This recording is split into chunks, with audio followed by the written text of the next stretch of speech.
Billy Bunny and the Carload of Lettuce Leaves. You remember in the last story I left off just as Billy Bunny got out of the train at Lettuceville, where there was a big family of rabbits who raised lettuce leaves for all the bunnies in the big USA.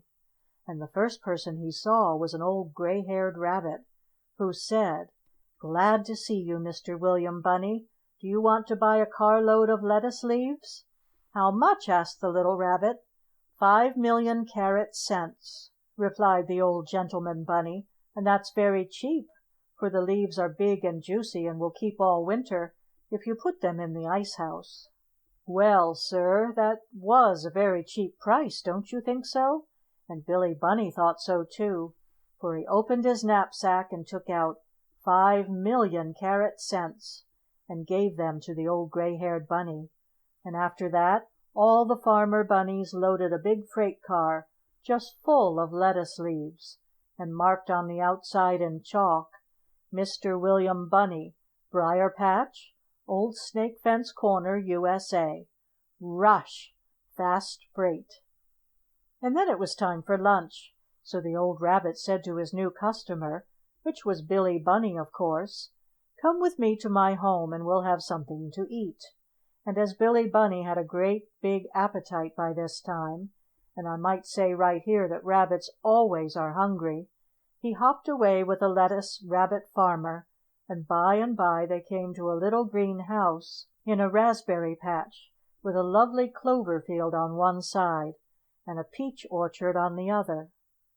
"I've brought my friend Billy Bunny home to lunch," said the old gray-haired bunny to a nice-looking lady rabbit whose gray hair was parted in the middle and held down on each side by two red coral combs. "Why, it's Billy Bunny," she said. "I know his mother and his cousin, Mrs. Cottontail." And she led them into the little green house.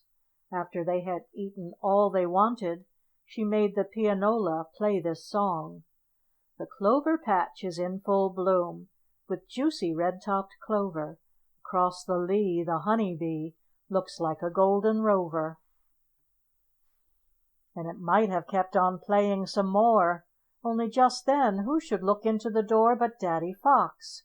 As soon as the pianola saw him, it stopped right then and there, and the rabbits jumped into the cupboard and closed the door and turned the key on the inside before you could say Jack Rabbit.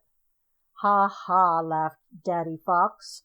"I'll stay here till you get so tired of that cupboard prison that you'll come out, and when you do you know what will happen, for I don't like lettuce leaves, and I just love rabbits."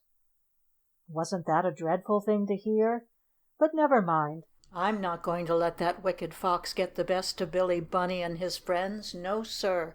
Not if I have to go there myself tomorrow and scare him away with a gun. But this book won't hold any more, and I'll have to tell what happened further to our animal friends in the next one, which is entitled Billy Bunny and Uncle Bullfrog. End of Billy Bunny and Daddy Fox by David Cory.